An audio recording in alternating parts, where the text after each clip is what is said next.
To answer a call that demands everything you have, your comfort, your home, your very life, requires a level of courage that is difficult for us to comprehend. It's a commitment that transcends mere belief and becomes an all-consuming purpose. The 12 men who walked alongside Jesus of Nazareth were ordinary people, fishermen, a tax collector, political activists, who were called to an extraordinary destiny. They were witnesses to events that would cleave history in two. But their story didn't end when their teachers did. In fact, it was just the beginning. They were tasked with carrying a radical message to the farthest corners of the known world, into the heart of hostile empires and skeptical communities. This is the story of that courage. This is the story of how those 12 faced their final moments, to the very end. Their fates have been recounted for 2 millennia, woven into a tapestry of historical record, sacred tradition, and pious legend. Separating fact from folklore can be a monumental task, as the earliest written accounts are often sparse, leaving later generations to fill in the gaps. From the brutal certainty of a beheading recorded by a contemporary historian, to the lonely exile on a forgotten island, to the whispered traditions of martyrdom in faraway lands, each story contributes to a powerful collective legacy. We are about to embark on a journey through these endings, a countdown of fates that explores not just how these men are said to have died, but how their deaths became a testament that would echo through eternity. So prepare yourself. This isn't just a lightning tour of endings, it's an exploration of conviction in the face of the ultimate price. We begin our countdown. Number 12, Matthias. His is a unique story, as he was not one of the original 12 chosen by Jesus during his ministry. Matthias was selected by the remaining 11 apostles to take the place of Judas Iscariot, the man whose name would become synonymous with betrayal. The book of Acts describes how 2 candidates were put forward and lots were cast, a common ancient practice for discerning divine will. The lot fell to Matthias, and he was officially numbered with the 11. From this point on, the historical record falls silent. However, a strong and persistent tradition, recorded by later writers like Eusebius of Caesarea, holds that he carried his ministry to the region of Cappadocia and the shores of the Caspian Sea. It is here, tradition says, that he met his end as a martyr, though the specific accounts vary, with some claiming he was stoned and then beheaded. Number 11, Simon the Zealot. He is one of the most enigmatic of the apostles. The single descriptive word attached to his name in the Gospels, zealot, suggests a past tied to the fiery Jewish political movement that fiercely opposed Roman occupation. It speaks to a man of passionate, perhaps even violent conviction. After the resurrection, his zeal was redirected. Where did he go? Here, the traditions diverge dramatically. Some early sources place his missionary work in Egypt and North Africa. A strong Eastern tradition pairs him with the Apostle Jude, suggesting they traveled and preached together in Mesopotamia and Persia. It is this tradition that gives us the most common story of his death, that he was martyred in the city of Swanir, sawn in half for his refusal to sacrifice to the local gods. Other, much later, legends even have him traveling as far as Roman Britain. While historians cannot confirm the details, the consensus of tradition is clear. Simon the Zealot died a martyr's death while proclaiming his faith. Number 10, Jude Thaddeus. Often called simply Thaddeus to distinguish him from Judas Iscariot, he is another apostle about whom the Bible says very little. He is credited with authoring the short, powerful Epistle of Jude in the New Testament, a letter that warns early Christians against false teachers. As with his companion Simon the Zealot, tradition often places his ministry in the regions of Judea, Samaria, Mesopotamia, and Armenia. The Armenian Apostolic Church, in fact, honors him and Bartholomew as its patron saints, believing they were the first to bring Christianity to their nation. The most prevalent tradition, linked to his travels with Simon, states that he was martyred alongside him in Persia, clubbed to death for his unwavering faith. Today, he is widely venerated as the patron saint of lost causes and desperate situations, a legacy born from the belief that his powerful letter could bring hope to the most hopeless of circumstances. Number 9. James, son of Alphaeus. He is often referred to as James the Less, possibly to distinguish him from James, son of Zebedee, and perhaps because he was younger or shorter in stature. The historical trail for James, son of Alphaeus, is one of the faintest among the 12. He is often conflated in tradition with other figures named James in the New Testament, leading to a great deal of confusion for historians. One tradition, recorded by the historian Josephus, describes the stoning of a James, the brother of Jesus, in Jerusalem around the year 62 AD. Many have identified this figure with James, son of Alphaeus. Another tradition, from the writer Hippolytus, claims he was stoned to death in Jerusalem while preaching from the steps of the temple. A separate Eastern tradition suggests he traveled to preach in Syria and was crucified there. The exact fate of James, son of Alphaeus, remains deeply uncertain, but nearly all ancient traditions agree on one point: he was likely martyred for his faith. Number 8. Thomas. Forever known as Doubting Thomas for his insistence on physical proof of Christ's resurrection, his story is ultimately one of profound faith. After his famous declaration, "My Lord and my God," Thomas embarked on one of the most ambitious missionary journeys of any apostle.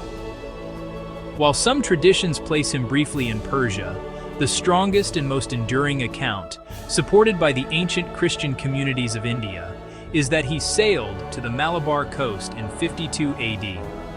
There, he established what are now known as the St. Thomas Christians.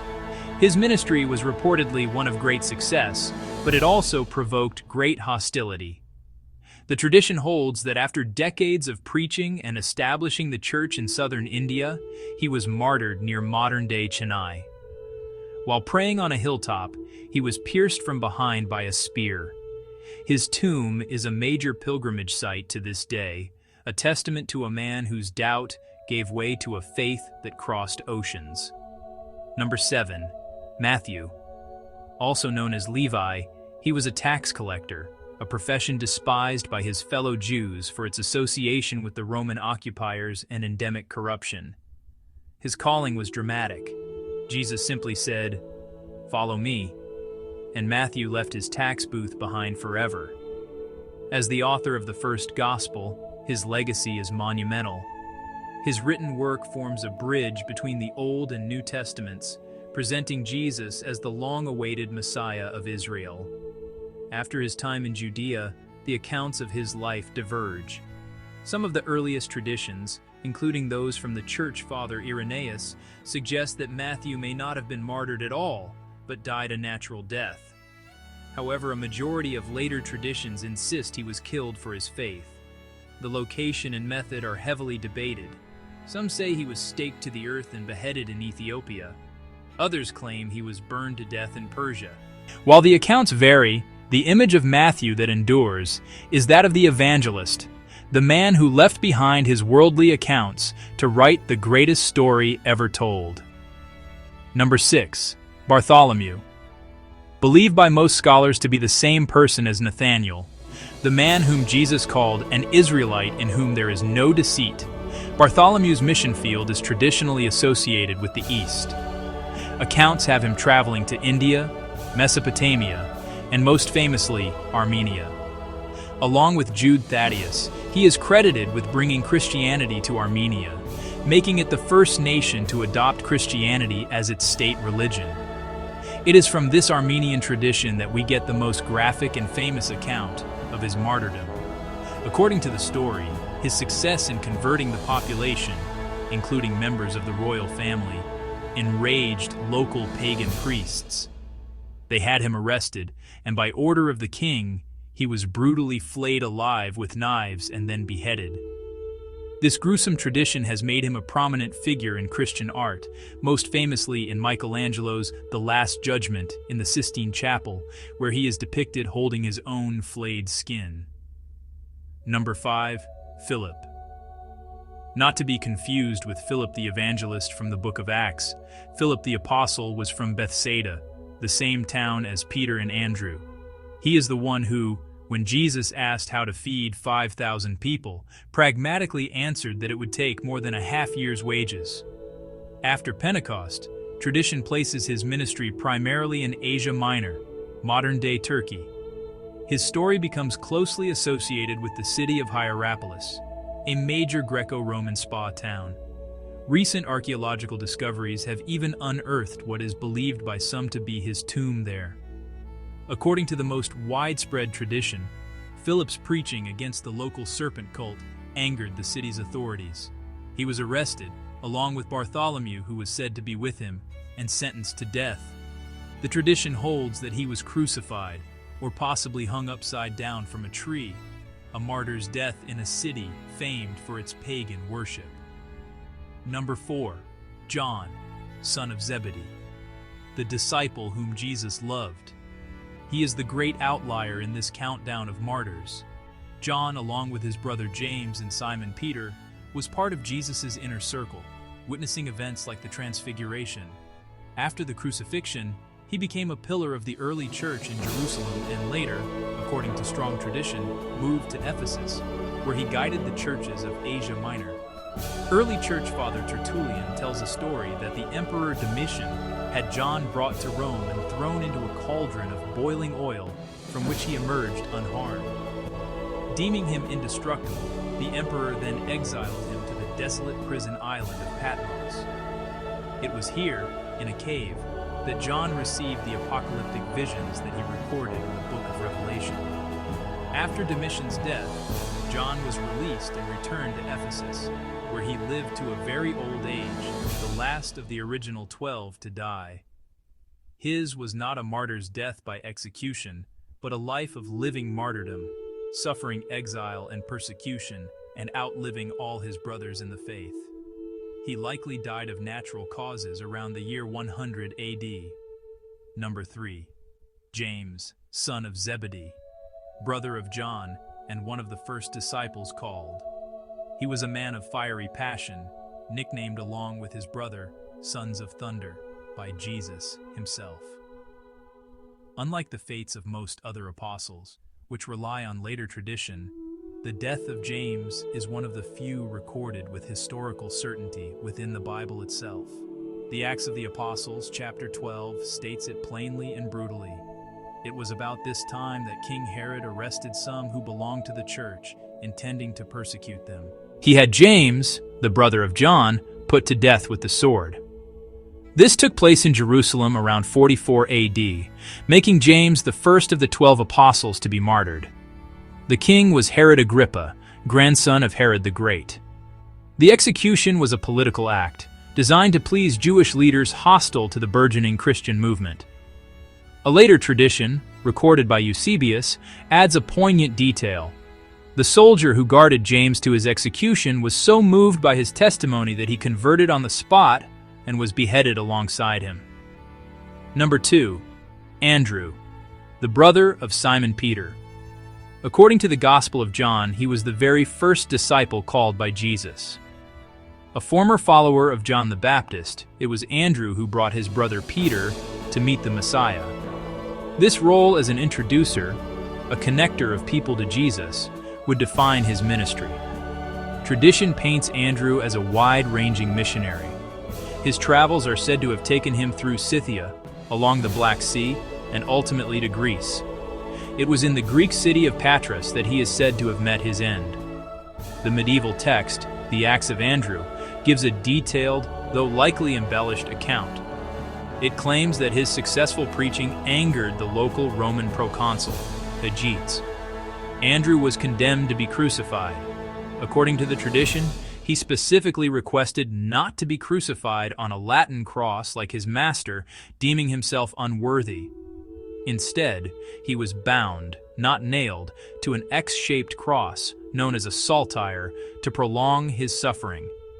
It is said he hung there for 2 days, preaching to the crowds the entire time before he died.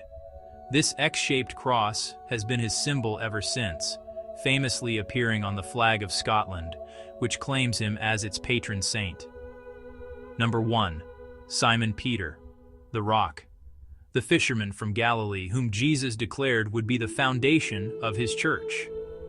Impetuous, flawed, and fiercely loyal, Peter's journey from denying Christ 3 times to becoming the steadfast leader of the apostles is the heart of the early Christian story.